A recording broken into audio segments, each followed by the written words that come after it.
Assalamualaikum warahmatullahi wabarakatuh. Alhamdulillah wassalatu wassalamu ala Rasulillah wa ala alihi wa sahbihi wa man walah amma ba'du. Alhamdulillah pada kesempatan kali ini kita akan membahas tentang an-nawasikh. Jamak dari an-nasikh yang artinya perusak. An-nawasikh adalah kumpulan kata dalam bahasa Arab yang bisa merusak hukum mubtada khobar. Ya, yang bisa merusak atau merubah hukum mubtada khobar. Sebelumnya kita belajar bahwasanya yang namanya mubtada khobar itu mubtadanya wajib marfu, khobar juga wajib marfu. Namun dengan adanya an-nawasikh ini, hukum mubtada khobar yang awalnya keduanya marfu ini bisa berubah. Ya, bisa berubah salah satunya menjadi mansub atau dua-duanya menjadi mansub.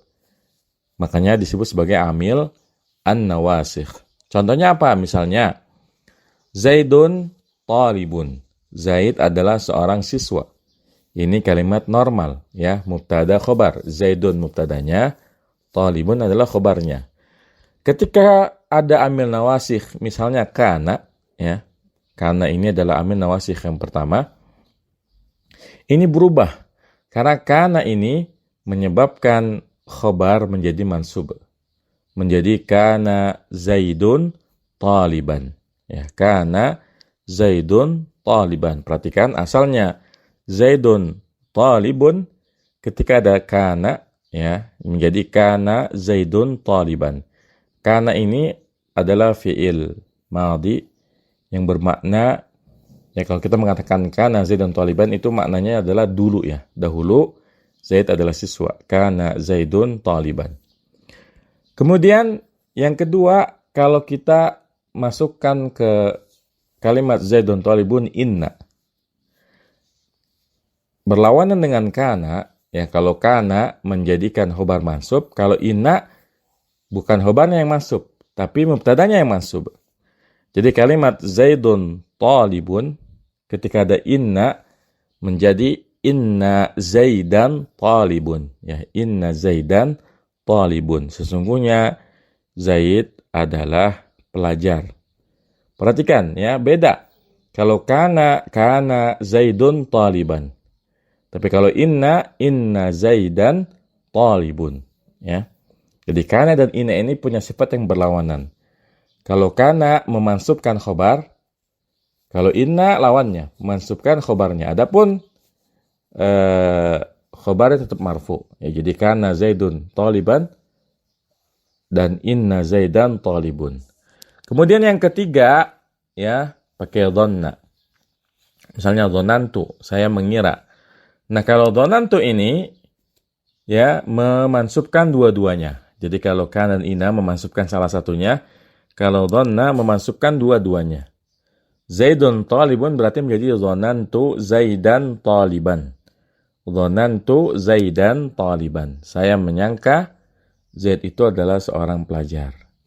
Jadi an-nawasikh, ya, amil yang merusak hukum mubtada khobar, ini ada tiga. Ya, ada tiga. Yang pertama kana, contohnya kana Zaidun taliban. Yang kedua inna Zaidan talibun. Kemudian dhanna, ya, dhanantu Zaidan taliban. Masing-masing dari nawasikh ini memiliki, ya, amal yang berbeda-beda. Dan, ya, ternyata yang bisa merusak hukum mubtada khobar bukan cuma kana, inna, dan dhanna saja. Masing-masing dari kana, inna, dan dhanna ini memiliki teman-teman.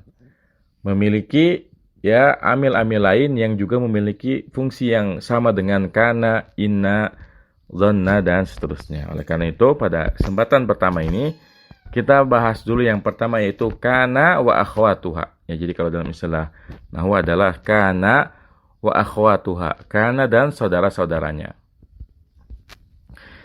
Sebelumnya sudah dijelaskan bahwasanya kana dan saudara-saudaranya ini, ya, dia merafa'kan mubtada dan menasabkan khobar. Makanya yang asalnya Zaidun talibun menjadi kana Zaidun taliban. Yang harus diperhatikan adalah bahwasanya kana merupakan fi'il madhi naqis. Ya, kana disebut sebagai fi'il madhi naqis. Kita tentu sudah mendengar fi'il madhi, fi'il mudhari, fi'il amr. Nah, kana ini fi'il madinya yang naqis. Apa artinya naqis? Naqis artinya adalah kurang. Kenapa kana disebut fi'il madi yang naqis? Karena kana fi'il yang tidak cukup dengan adanya isim yang marfu setelahnya. Misalnya kalau kita mengatakan zahaba Zaidun. Zahaba Zaidun, Zaid telah pergi. Maka Zaidun merupakan isim yang marfu, ya, karena sebagai fa'ilnya. Dengan keberadaan Zaidun sempurna kalimatnya. Zaid telah pergi. Tapi kalau misalnya kalimat kana Zaidun, ini enggak sempurna kalimatnya. Ya, kana Zaidun itu harus dilanjutkan. Zaid itu kenapa? Ketika disebutkan kana Zaidun taliban, baru kita paham, ya, Zaid dulu adalah seorang siswa. Tapi kalau kita berhenti pada kana Zaidun, ini enggak sempurna kalimatnya. Makanya fi'il disebut fi'il naqis. Dan untuk fi'il naqis istilahnya bukan fi'il dan fa'il, tapi fi'il, isim dan khobarnya. Jadi ada istilah tersendiri. Berbeda dengan fi'il yang sempurna. Kalau fi'il yang sempurna istilahnya fi'il, fa'il, maf'ul bih. Tapi kalau fi'il yang naqis istilahnya ada fi'il, ada isimnya, ada khobarnya. Misalnya tadi kalimat kana Zaidun taliban.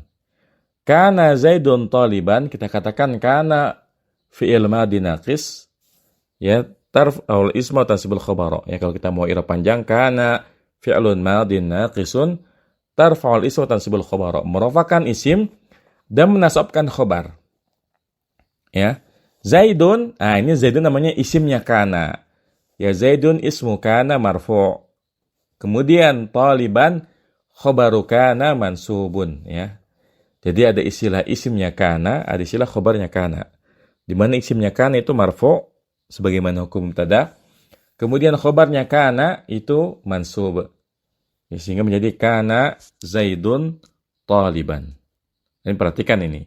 Jadi kalau kana dan saudara-saudaranya, dia butuh kepada isimnya dan butuh kepada khobarnya. Di mana isimnya itu marfu' dan khobarnya itu mansub. Lalu apa saja kana dan saudara-saudaranya? Ya, bisa dilihat di buku. Yang pertama kana, misalnya kita katakan kana Hamidun ustadan. Kana Hamidun ustadan. Dahulu Hamid adalah seorang guru. Ini kalimat aslinya Hamidun ustadzun. Hamid adalah seorang guru. Ketika ada kana, menjadi kana Hamidun ustadan. Ya, Hamid sebagai isimnya kana, ustadan sebagai khobarnya kana. Kemudian temannya kana yang pertama adalah amsa. Amsa artinya di waktu sore. Ya. Amsat tullabu raji'ina. Ya, amsat tullabu raji'ina. Di waktu sore para siswa pulang. Di sini amsa sebagai fi'il madhi naqis. At-tullabu isimnya amsa, ya, ismu amsa marfu'. Raji'ina khabaru amsa mansub. Ini asalnya at-tullabu raji'una. At-tullabu raji'una, para siswa pulang. At-tullabu mubtada, kemudian raji'una khabar. Namun ketika ada amsa, di mana amsa adalah temannya kana, maka berubah hukumnya. Karena ingat, kana dan saudara-saudaranya itu tarfa'ul isma wa tansibul khabara. Tarfa'ul isma wa tansibul khabara. Menafikan isim dan menasabkan khabar. Sehingga menjadi amsat tullabu raji'ina. Karena jamak mudzakkar salim ketika nasab tandanya ya. Sehingga menjadi raji'ina bukan raji'una. Nah, kemudian temannya kana yang kedua adalah asbaha. Ya, kalau amsa itu di waktu sore, asbaha di waktu subuh. Ya. Contohnya asbahal bardu syadida. Asbahal bardu syadida. Di pagi hari, ya, dinginnya sangat tinggi atau sangat dingin. Asalnya al-bardu syadidun. Al-bardu syadidun. Al-bardu mubtada, syadidun khabarnya. Tapi ketika ada asbaha, di mana asbaha ada temannya kana, maka ingat temannya kana itu tarfa'ul isma wa tansibul khabara. Sehingga menjadi asbahal bardu syadida. Nah, kemudian selanjutnya adalah adha. Adha ini di waktu duha. Di waktu duha. Contohnya, adhal muslimuna musallina. Di waktu duha, kaum muslimin salat. Nah, di sini asalnya al-muslimuna musalluna. Orang-orang Islam itu salat. Ketika ada adha berubah ya. Karena ya adha ini temannya kana. Tarfa'ul isma wa tansibul khabar. Merafakan isim, menasabkan khabar. Sehingga menjadi adhal muslimuna musallina ya. Di mana al-muslimuna isimnya adha, musallina khabarnya adha mansub. Nah, kemudian dhalla. Dhalla ini artinya di waktu siang. Misalnya kita mengatakan dhallal mataru nazila. Ya, di waktu siang hujan turun. Ini asalnya al-mataru nazilun. Ketika ada dhalla berubah ya. Al-mataru sebagai isimnya dhalla marfu', nazilan sebagai khabarnya dhalla mansub. Nah, kemudian selanjutnya bata. Bata artinya di waktu malam. Misalnya bata tiflu naima. Di waktu malam anak tidur. Ya, di waktu malam anak kecil tidur. Asalnya at-tiflu naimun, ya, anak kecil itu tidur. Ketika ada bata berubah hukumnya. Tarfa'u isma wa tansibul khabara. Bata tiflu naima, at-tiflu sebagai isimnya bata marfu', naiman khabar bata ya mansub. Nah, kemudian sara artinya menjadi. Sara artinya menjadi. Misalnya saral khubzu rakhisa. Roti menjadi murah. Asalnya al khubzu rakhisun. Roti itu murah. Ketika ada sara menjadi saral khubzu rakhisa, ya. Roti menjadi murah. Nah, kemudian selanjutnya laisa. Laisa artinya tidak ya. Laisa Zaidun nasyiton, misalnya gitu. Laisa Zaidun nasyiton. Zaid tidaklah rajin. Ini asalnya kalimat biasanya Zaidun nasyitun. Zaid itu rajin, ya. Ketika ada laisa menjadi laisa Zaidun nasyiton. Karena laisa juga temannya kana. Tarfa'ul isma wa tansibul khabar. Merafakan isim dan menasabkan khabar, ya. Sehingga laisa Zaidun nasyiton. Zaidun ismu laisa marfu', kemudian nasyiton khabaru laisa mansub.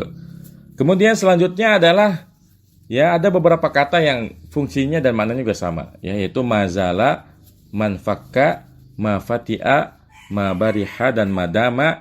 Ini semuanya artinya adalah senantiasa atau selalu, ya. Misalnya kita mengatakan mazala Zaidun aliman. Ya, mazala Zaidun aliman. Asalnya Zaidun alimun. Zaidun mubtada, alimun khabar. Ketika ada mazala menjadi mazala Zaidun aliman, Zaidun sebagai isimnya marfu', ya, isimnya mazala marfu', aliman sebagai khabarnya mazala mansub. Dan ini berlaku untuk semuanya. Misalnya kita ganti man fakka Zaidun aliman, ma fati'a Zaidun aliman, ma bariha Zaidun aliman, ma dama Zaidun aliman. Ya, jadi ya, semua fi'il ini disebut sebagai fi'il nakis. Jadi kana, wa amsa, wa asbaha, wa adha, wa dhalla, wa bata, wa sara, wa laisa, wa ma zala, wa man fakka, wa ma fati'a, wa ma bariha, wa ma dama. Ini semuanya adalah fi'il nakis. Itu fi'il yang kurang karena dia tidak cukup dengan satu isim yang marfu', tapi dia butuh kepada yang lain. Dan dalam konteks ini, dalam konteks fi'il nakis butuh kepada isimnya yang marfu dan juga khobarnya yang mansub. Dan yang berlaku bukan hanya fi'il madinya saja. Kan dari tadi kita hanya membahas contohnya yang fi'il madi saja ya kan. Amsa, asbaha, adha, dhalla, bata, soro, laisa, kemudian mazala. Tapi yang berlaku bukan cuma fi'il madinya aja. Tasrifannya, fi'il mudhari'nya, fi'il amarnya juga berlaku. Contohnya kana ya. Kana itu kan ya fi'il mudhari'nya yakunu. Ya misalnya yakunu Zaidun aliman. Zaid sekarang itu alim. Maka ini berlaku. Atau misalnya kun aliman. Kun aliman. Kun ini kan fi'il amar dari kata kana. Kita katakan kun ini fi'il amarnya nakis. Isimnya adalah anta. Karena kun aliman artinya jadilah kamu orang yang alim. Aliman sebagai khobarnya kun ya, seperti itu. Begitupun dengan yang lain ya. Asbaha ya bisa asbaha yusbihu asbih. Ya, kemudian soro, ya soro, ya siru, itu berlaku juga semuanya. Jadi yang bisa menjadi amil nawasikh bukan cuma fi'il madinya, tapi fi'il mudhari dan fi'il amrnya juga berlaku sebagai amil nawasikh. Baik. Jadi kesimpulannya untuk kana dan saudara-saudaranya, dia merofakkan isim yang asalnya adalah mubtada. Kemudian yang kedua, dia menasobkan khobar yang memang asalnya khobar. Bedanya kalau pertama istilahnya khobar mubtada, yang kedua istilahnya khobarnya kana dan saudara-saudaranya. Contohnya kana Zaidun taliban, kita katakan kana fi'lun madin naqisun tarfa'ul ismu wa tansibul khabara. Zaidun ini adalah isimnya kana marfu', kemudian taliban sebagai khabar kana mansub, ya. Demikian apa yang bisa kita bahas dari pembahasan kana wa akhwatuha, semoga bermanfaat. Wassallallahu ala nabiyina Muhammadin wa ala alihi wasallam. Subhanakallahumma bihamdika asyhadu an la ilaha illa anta astaghfiruka wa atubu ilaik. Wassalamualaikum warahmatullahi wabarakatuh.